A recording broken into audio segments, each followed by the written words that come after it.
মৌচাকের ভেতরে ডাইনির সংসার। মা মা, ওই দেখো নিচে কি সুন্দর ফুলের বাগান। আর ওই দেখো মৌমাছিরা। ভন ভন ভন ভন ভন, ডানা মেলে উড়ি, ফুলের মধু কলসিতে ভরি, রানীর তরে বাচ্চার তরে আনছি মধু আপন ঘরে। শীতের দিনে জমানো চাই, বিশ্রাম আজ নেই কো ভাই। আজ অনেক মধু সংগ্রহ করতে হবে, রানী কিন্তু আদেশ দিয়েছেন। মা, আমারও মধু খেতে ইচ্ছা করছে, চলো না আমরাও মধু নিয়ে আসি। দাঁড়া, আমার মাথায় একটা দারুণ আইডিয়া এসেছে। ফুলের পাপড়ি, ফুলের রেণু মাখলাম সারা গায়ে, মৌমাছি রূপ দে আমাদের জাদুর ইশারায়। আরে আরে বাহ মা, আমি মৌমাছি হয়ে গেছি। দেখো দেখো কি সুন্দর দেখাচ্ছি। তিনজন মৌমাছিদের পিছু পিছু উড়তে লাগলো। মৌমাছিরা গেল বাগানের একদম শেষে। সেখানে এক প্রাচীন বটগাছ, সেই গাছের মাথায় ঝুলছে এক বিশাল মৌচাক। ওয়াও, এত বড় মৌচাক! এটা তো একটা পুরো শহরের মতো। পারফেক্ট, এখানেই আমরা থাকবো। চল চল তাড়াতাড়ি ভেতরে ঢুকি। বন বন বন বন, তোমরা কারা? নতুন মুখ তো, আগে তো তোমাদের দেখিনি। ভন ভন ভন, আমরা নতুন যোগদান করেছি, মধু সংগ্রহ করে এনেছি। ভন ভন ভন। ও আচ্ছা, নতুন সদস্য, ভালো ভালো, যাও ভেতরে যাও। মৌচাকের ভেতরটা ছিল একেবারে অন্যরকম, যেন এক জাদুর শহর। এখানে মৌমাছিরা ফুল থেকে আনা মধু জমা করছে, কলসি থেকে মধু ঢেলে বড় বড় মোমের পাত্রে রাখছে। মধু ঢালো, মধু ঢালো, মধু জমাও, শীতের দিনে কাজে লাগবে।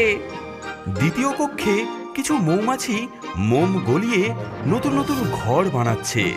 দেখো, এভাবে মোম দিয়ে ঘর বানাতে হয়।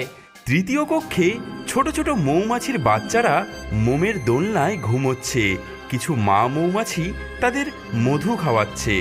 আমার সোনা, মধু খাও, বড় হও। চতুর্থ কক্ষে মধু দিয়ে বিশেষ বিশেষ খাবার তৈরি হচ্ছে। মধুর কেক, মধুর পুডিং, মধুর জুস। মা, দেখো দেখো কত সুন্দর আর কত খাবার। খিদে আমার পেটে যে বাঘ ডাকছে গো। আর সবার শেষে মৌচাকের একদম মাঝখানে রানীর কক্ষ। আজকের মধু সংগ্রহ কেমন হলো? মহারানী, আজ 500 কলসি মধু জমা হয়েছে। ভালো, খুব ভালো। তোমরা সবাই পরিশ্রমী, আমি খুব খুশি। ভন ভন ভন ভন ভন, মহারানী, আমরা নতুন সদস্য, আপনার জন্য মধু এনেছি। ও, নতুন সদস্য, স্বাগতম স্বাগতম। তোমরা কোথা থেকে এলে? ওই তো ওই দূরের বাগান থেকে। ভালো ভালো, আমাদের পরিবারে তোমাদেরকে স্বাগত। বীরবল, তুমি এদের একটা কক্ষ দিয়ে দাও আর কাজ শেখাও। যেমন আদেশ মহারানী। বীরবল তাদের নিয়ে গেল মৌচাকের একটি কোণায়। সেখানে একটি ছোট্ট সুন্দর ঘর। এই দেখো, এটাই তোমাদের কক্ষ। আজ থেকে তোমরা এখানেই থাকবে। বাহ, কি সুন্দর মোমের বিছানা। কিন্তু মনে রাখবে, এই মৌচাকে সবাই কাজ করে, কেউ কিন্তু অলস হতে পারে না। হ্যাঁ হ্যাঁ, অবশ্যই অবশ্যই কাজ করব আমরা। ব্যায়াম করব। পরদিন সকালে ডাইনি পরিবার নিজেদের কাজে বেরিয়ে পড়ল। কিন্তু কাজ কি তারা আর করে? শুরু হলো চরম ফাঁকিবাজি। ভূতনাথকে বলা হয়েছিল মোম দিয়ে ঘর বানাতে। সে ঘর বানাচ্ছে ঠিকই, কিন্তু থাকার জন্য নয়, লুকানোর জন্য।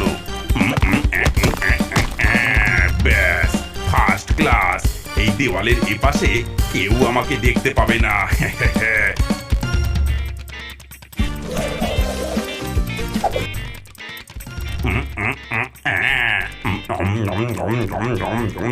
আহা, কি সুন্দর বানিয়েছে এই বোকা মৌমাছিরা। দুটো একসাথে খাই। আহা, এই বোকা মৌমাছিরা ভাবছে আমি কাজ করছি, আর এদিকে তো আমি পিকনিক করছি। ওদিকে পুচকি বাচ্চাদের সামলানোর বদলে নিজেই বাচ্চা সেজে বসেছে। এই এই পিদ্দি, দে দে তোর বোতল দে, তুই তো ছোট, তুই হাওয়া খা। এই এই এই না না না না না, এই কান্না করবি না, একদম কান্না করবি না, চুপ। এই ঝুনঝুনিটা, এই ঝুনঝুনিটা এখন আমার। আরে আবার দোলনা চড়ছে।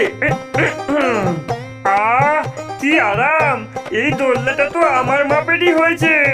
ওরে কি দেখছিস, যা যা যা, আমাকে দোল দে, আরো জোরে জোরে দোল দে তোরা। আর খটখটি, সে তো মধু আনছেই না, উল্টে ফুলের ওপর রানীর মতো শুয়ে রয়েছে। আহা, রোদটা কি মিষ্টি, কাজ তো গাধারা করে। আমি হলাম ডাইনি, আমি করব আরাম। বাহ বাবা বাবা বাহ, ফ্রেশ মধু খাওয়ার মজাই আলাদা। আহা, কি মিষ্টি। সন্ধে হলো, সব মৌমাছি ক্লান্ত হয়ে ফিরে এলো, কিন্তু তারা দেখলো আজ মধু কম জমা হয়েছে। মোম ঠিকমতো তৈরি হয়নি, বাচ্চারাও কাঁদছে। এ কি হচ্ছে, আজ মধু কম জমা হলো কেন?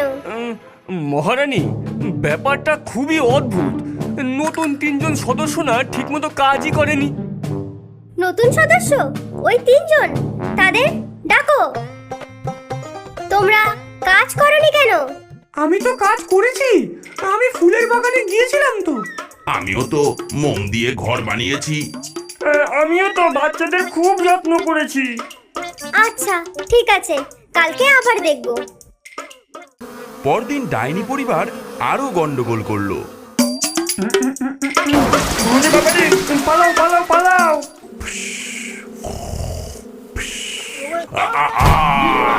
ওরে বাবারে, এ কি করলাম, ভাগো ভাগো ভাগো।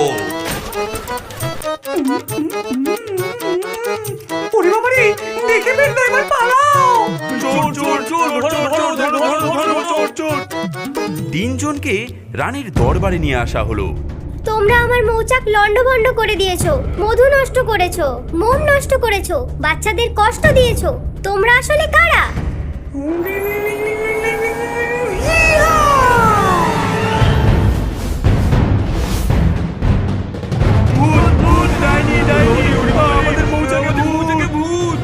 ডাইনি, ভূত, তোমরা ছদ্মবেশে ঢুকেছিলে?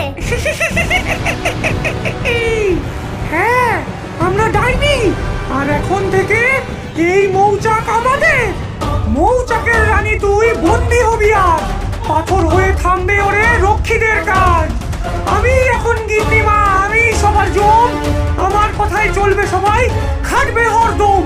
শেকল পড়ুক রানীর পায়ে, মৌচাক হোক জেল, দেখবি তোরা ডাইনি বুড়ির কেমন জাদুর খেল। আমাকে ছেড়ে দাও, ছেড়ে দাও আমাকে, আমার প্রজাদেরকে কিছু করো না। ছাড়বো না, তুই এখন আমার বন্দী, আর সব মৌমাছি এখন আমার চাকর।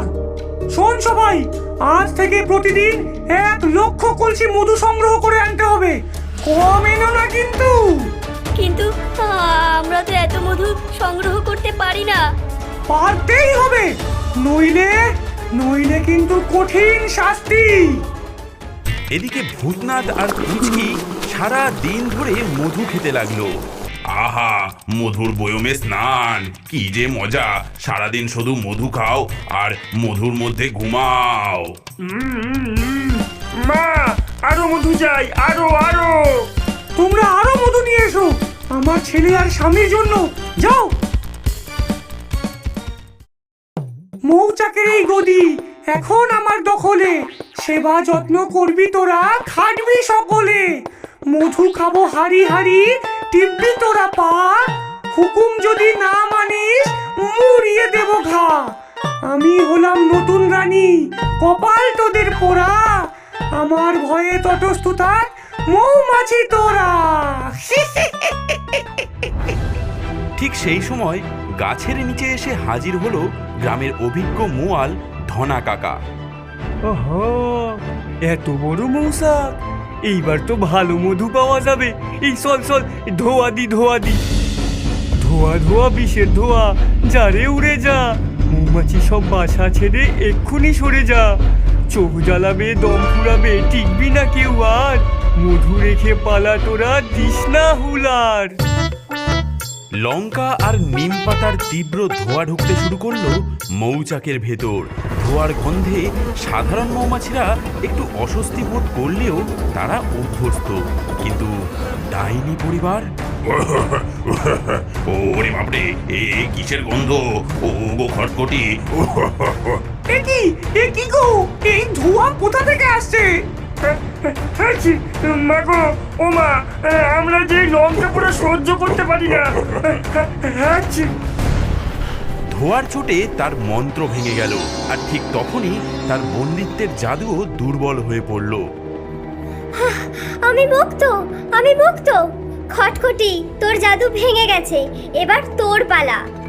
ওরে আমার যোদ্ধা সব, হুল উছিয়ে আয়। চোর ধরেছি মৌচাকেতে, আজ না যেন যায়। বিধিয়ে দে হুল, ফোলা ওদের মুখ। মধু চুরির ফলটা কি জানুক কত সুখ। ভো ভো ভো, সবাই প্রস্তুত হও, আক্রমণ! ওরে বাবা রে, ওরে বাপরে, গেল রে, আমার পিঠ গেল, আমার ঘড়ি গেল, ওরে ওরে। মধু খেয়েছিলি না, এবার বুঝলি। তুই বাচ্চাদের মধু চুরি করেছিলি, নে এই নে। আই, ও মা গো, ও মা, আমার নাকে হুল দিয়েছে গো। আমার নাকটা যে বেগুনের মতো ফুলে গেল। সর, বলছি। ওরে আমার গালে কে কামড়ালো রে?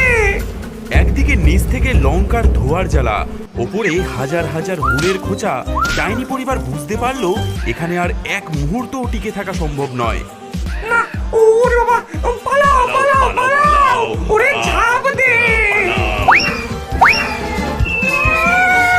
আরে, মৌচাক থেকে এগুলো কি পড়ছে?